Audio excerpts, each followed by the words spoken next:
Washington, the Senate on Thursday confirmed Randal K. Quarles as the Federal Reserve's vice chairman for supervision, an important victory for the Trump administration in its campaign to ease some financial regulations imposed after the 2008 financial crisis. Mr. Quarles is the first person to officially hold the position, created after the crisis to sharpen the Fed's focus on financial stability and regulation. As a governor on the Fed's board, Mr. Quarles will also vote on monetary policy. Randal K. who stepped down from the Fed earlier this year, was the Fed's point man on regulation, but he was never confirmed as vice chairman.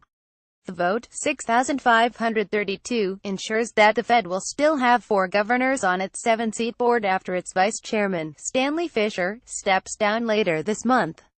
The Trump administration has not nominated candidates for the 3 remaining vacancies. President Trump also must decide whether to replace or renominate the Fed's chairwoman, Janet Yellen, when her term ends in February. Mr. Quarles said at his confirmation hearing in July that the government should relax some of the strictures imposed on the financial industry since 2008. The Trump administration argues that regulation is impeding lending and economic growth.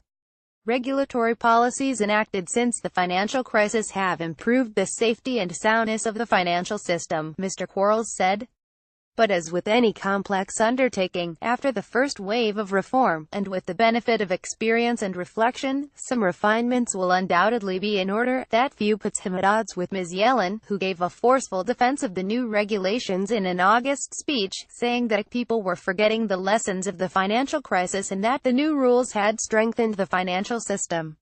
Mr. Quarles will oversee the Fed's annual stress testing of large banks, which is intended to ensure that banks have the financial strength to weather unexpected events.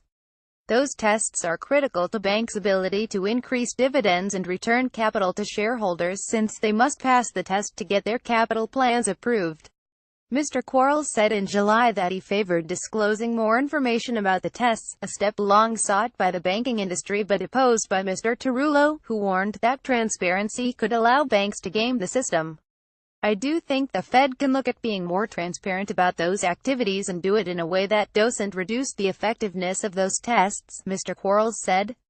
He will also play a role in evaluating the living wills that large banks must submit to demonstrate that, in the event of failure, their businesses could be wound down without requiring government assistance. Here, too, the banks have grappled with regulators over the stringency of the requirements. And he must wrestle with which banks deserve tougher Fed scrutiny. The 2010 Dodd-Frank law requires banks with assets of more than $50 billion to face a stricter set of rules. While there is a consensus that the government should ease the regulatory burden on community banks and limit the most stringent regulations to the very largest financial institutions, writing new rules remains a challenge. Some in the industry, including big bank trade groups, want the Fed to use a risk-based assessment, versus a size threshold, to determine which banks warrant tougher scrutiny.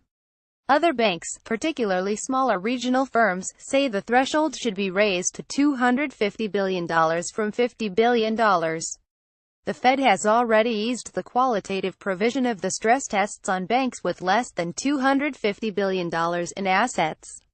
Mr. Quarles is less likely to have an immediate influence on monetary policy, but he has criticized the Fed for trying too hard to stimulate the economy, and he is expected to favor raising interest rates more quickly. He said at his confirmation hearing that the Fed should adopt a mathematical formula for determining the proper level of its benchmark rate. Some conservatives say that such a rule would make Fed policy more stable and predictable, which in turn would benefit the economy. But the idea is strongly opposed by the rest of the Fed's board, which argues that rules are helpful as references but that policy-making ultimately requires discretion. Mr. Quarles, 60, is a lawyer by training who worked in the financial industry before joining the Treasury Department in 2002 as Assistant Secretary for International Affairs under President George W. Bush. He later served as Undersecretary for Domestic Finance. After leaving public service in 2006, he became a partner at the Carlyle Group and then helped to found the Sinosure Group, a private equity firm based in Utah. He is related by marriage to Mariner S. Eccles, the Fed's chairman from 1934 to 1948, and the namesake of the building where Mr. Quarles will now have an office. Follow Benjamin Applebaum on Twitter at @BKapplebaum.